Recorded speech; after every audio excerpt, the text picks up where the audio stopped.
Hey everybody, in this video we're going to take a quick updated look at the important state of Nevada. So for this we've got a recent Emerson poll. They sampled 1,294 registered voters, and that margin of error is going to be plus or minus 2.6%. Now keep in mind that's for the general election. In the primaries, the sample size is going to be much smaller and the margin of error is going to be much larger. The headline is Trump with 65-point lead in Republican Party held caucus, and apparently the Nevada Republicans are having a primary and a caucus 2 days apart.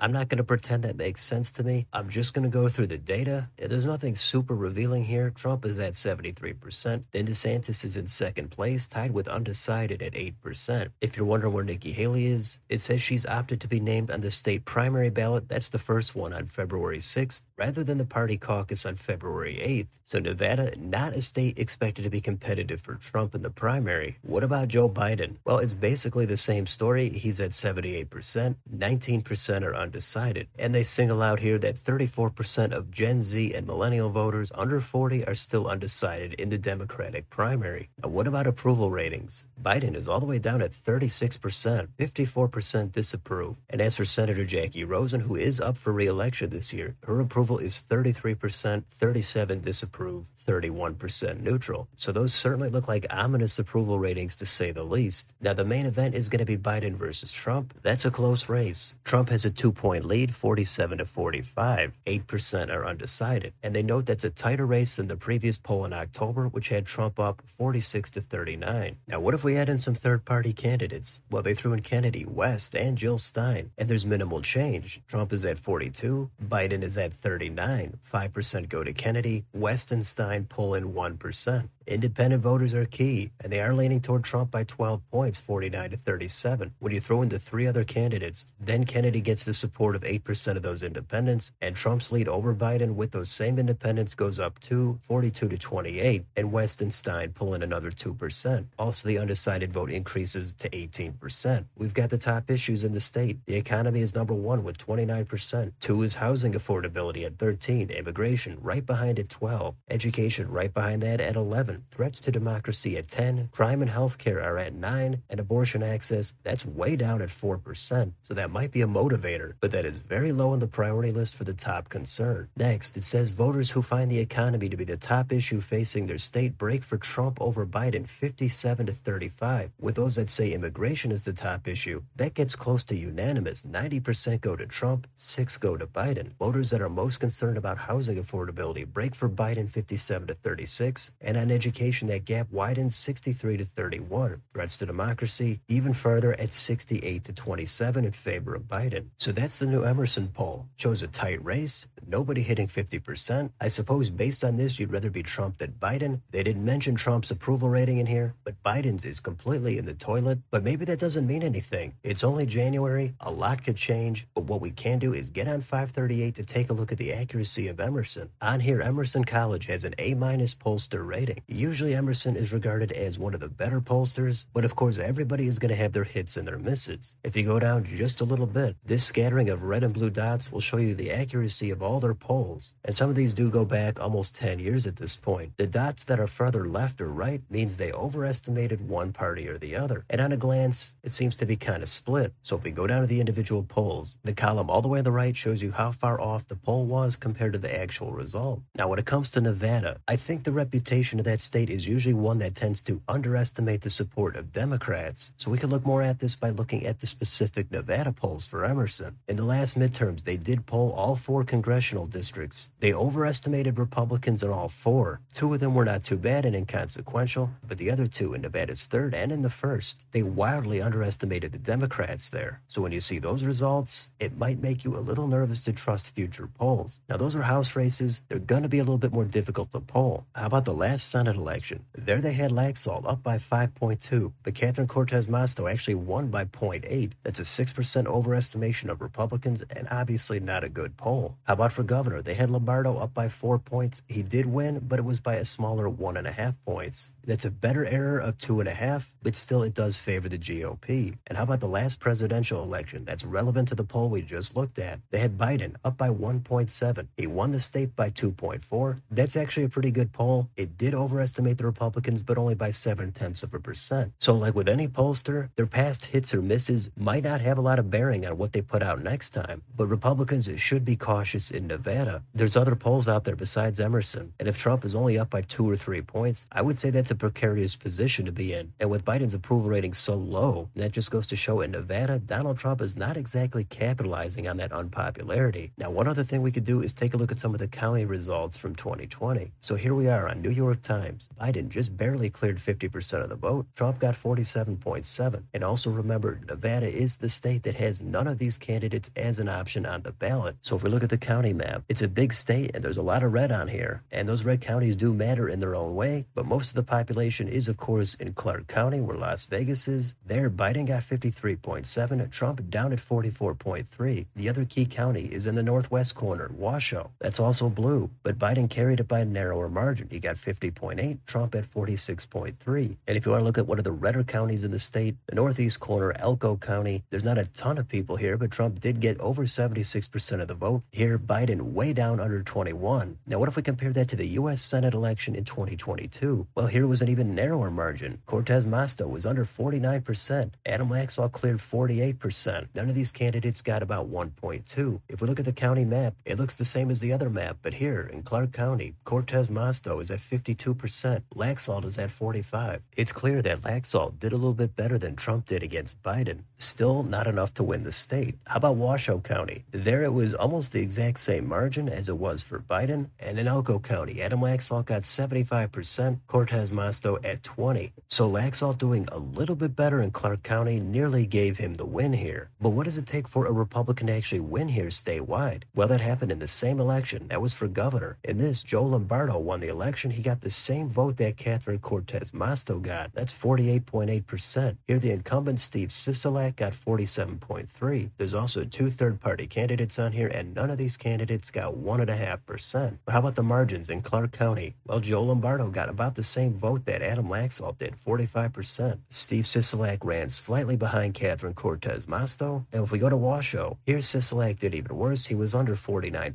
Sisolak got 48.8%. Lombardo got 47.3%. And how about that red county of Elko? Here again, the Republican Lombardo got 75%. Sisolak this time dipped down to 18%. So the 2 population-heavy counties do not have to go red for the Republican to be able to win here. Now, the margins obviously have to be close, preferably within 5 points. But if one of those counties ever flipped and went red, then it's safe to say it's going to be a solid win for whoever the Republican is. So if you're talking about the presidential election, Trump should be clearing 76% of the vote in that deep red county of Elko. And he's also going to have to try to keep it within 5 in Clark. So maybe the state is trending to the right, maybe it goes back to the left. Either way, it doesn't have a lot of electoral votes, but it is going to be a key battleground. But if you're into polling, Trump with only a 2 or 3 point lead, I don't think is going to be good enough for him to feel confident about winning the state. If he is going to win it, he's probably still going to lose Clark and Washoe counties. But then, of course, if you throw in the third-party vote and you have 5 or 6 candidates on the ballot, it's going to make it extra complicated to predict. Either way, we're going to follow the state. But that's a quick look at this poll from Emerson, as well as some recent history in Nevada. So let me know in the comments, what do you think about this poll? What do you think about the state? Who has the better chance of winning it? Let me know down below. On your way out, don't forget to like, share, and subscribe. Thanks for watching, and I'll see you on the next video.